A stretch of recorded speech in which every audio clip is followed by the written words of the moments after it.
Bom, então eu vou fazer a atividade 3, que é a análise dos vídeos, né, que estão disponíveis ali na lição. O tema é para falar sobre a presença da vida e como o corpo do artista é apresentado durante a performance.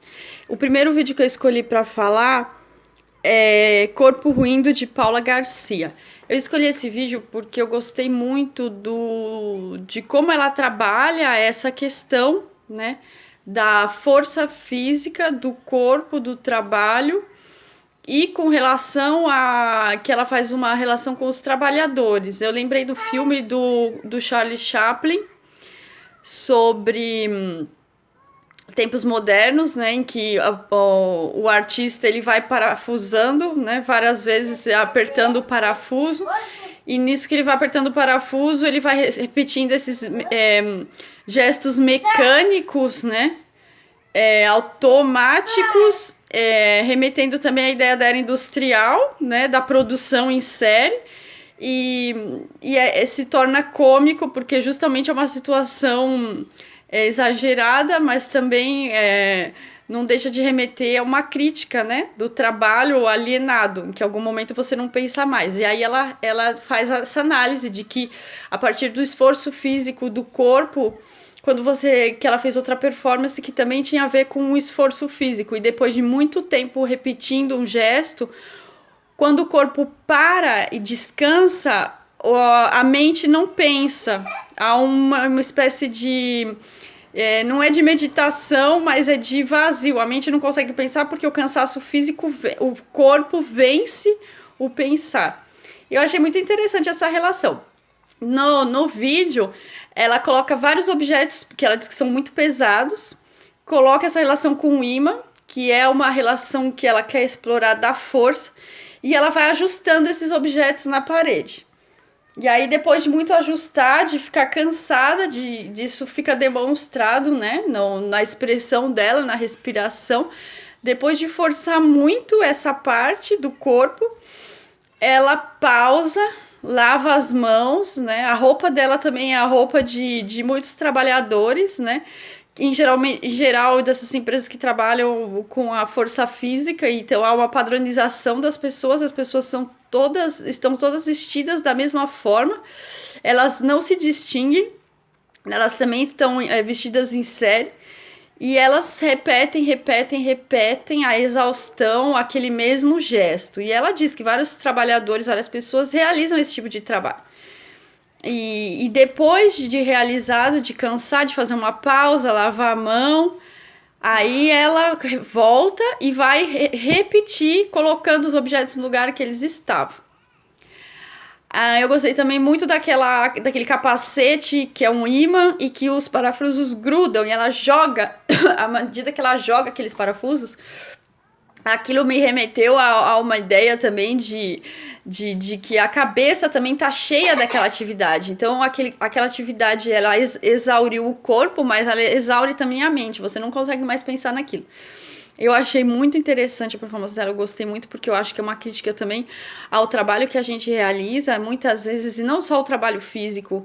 Eu acho que também o trabalho na frente do computador hoje em dia aliena da mesma forma. A gente está diante do computador, lendo coisas, mas em algum momento aquilo está impregnado no corpo, numa posição imóvel, que também causa doenças, né, modernas, exaustão. E aquilo impregna a mente também. Então, nesse sentido, eu gostei do vídeo dela, da performance que ela faz, porque eu acho que ela toca nessas questões importantes. Os outros vídeos eu gostei também, e eles têm uma relação, alguns mais tangencial, outros menos, mas todos aparecem com uma relação do corpo, né? No caso do Fernando Ribeiro, datilógrafo, é interessante porque a partir da repetição daquela máquina de escrever, ele também ocupa outros espaços, apesar de ser o espaço do Sesc, se eu não me engano. Mas as pessoas estão lá, e das ruas também, né? Do espaço ali, ele entra em contato com as pessoas. Uma mulher lê o texto dele, ela tá levando a neta para fazer alguma coisa, e aquilo desperta nela um momento de fruição. Eu acho que todos esses artistas têm em comum isso, eles querem a partir dessa relação com o corpo, tocar na vida das pessoas, né? Levar eles a sentir de uma maneira diferente o corpo que muitas vezes está anestesiado. No jardim, a Rubiane ela demonstra que depois de um luto, né? Ela começa também ela aparece no laboratório e depois ela começa, provavelmente ela trabalha no laboratório, não sei. Depois ela começa a explorar a relação das plantas, do nascer e do morrer. É interessante porque também por meio desses objetos das plantas, ela estabelece uma relação com a vida, uma relação com a história pessoal dela, e a partir de um luto, né? E ela ressignifica, né? Essa possibilidade de trabalhar com a terra, com as plantas, com a experimentação. No caso do DNA do Dan Michael, também é bem forte, bem impactante, né? O vídeo, porque ele vai partir essa relação também vital, né? E do limite do corpo. Me lembrou muito a Marina Abravankovic, que ela estabelece essa relação da dor. Então é chocante porque trabalha com os limites do corpo, né? Com a questão da dor, do sangue. Esse tipo de vídeo, de arte, ela me causa uma sensação, uma apreensão ainda muito grande. Apesar de eu gostar menos em termos estéticos, eu tenho menos fruição, mas eu tenho mais sentimento quando eu vejo esses vídeos, principalmente o artista se cortando, né? Mas eu consigo relacionar menos com um tipo de arte que eu gosto. Mas é muito interessante também.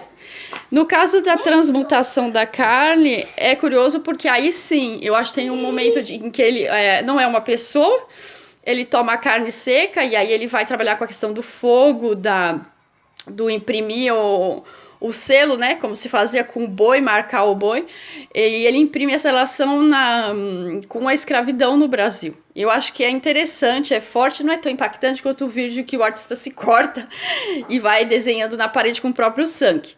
Então, essa relação de objeto e corpo e parte do artista, né? O sangue é uma parte muito forte, o sangue tem a ver com, em muitos casos em espanhol até se falava a letra com sangue entra.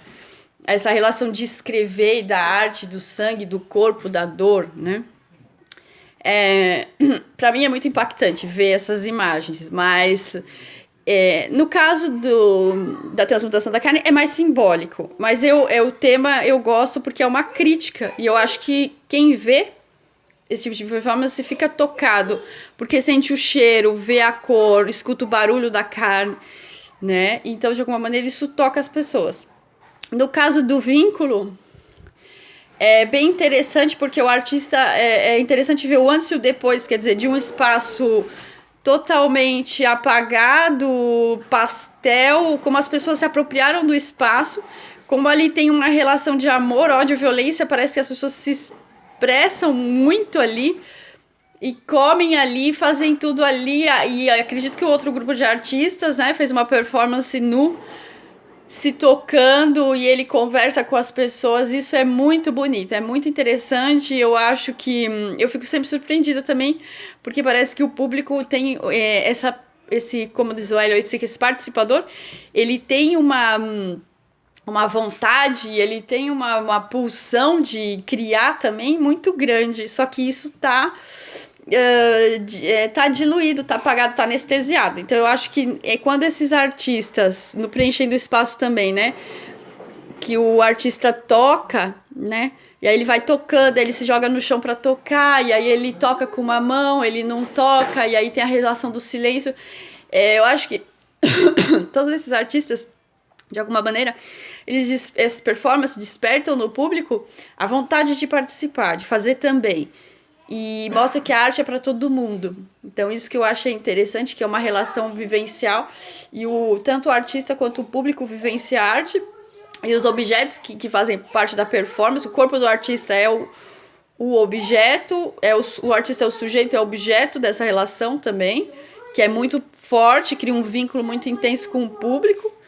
E tudo isso leva a pensar em várias possibilidades, e eu acho que a arte contemporânea é bem complexa de ser analisada, mas também é muito profunda e toca, né, em questões aí da psique e dessa relação sujeito-objeto, participador, de uma maneira muito interessante.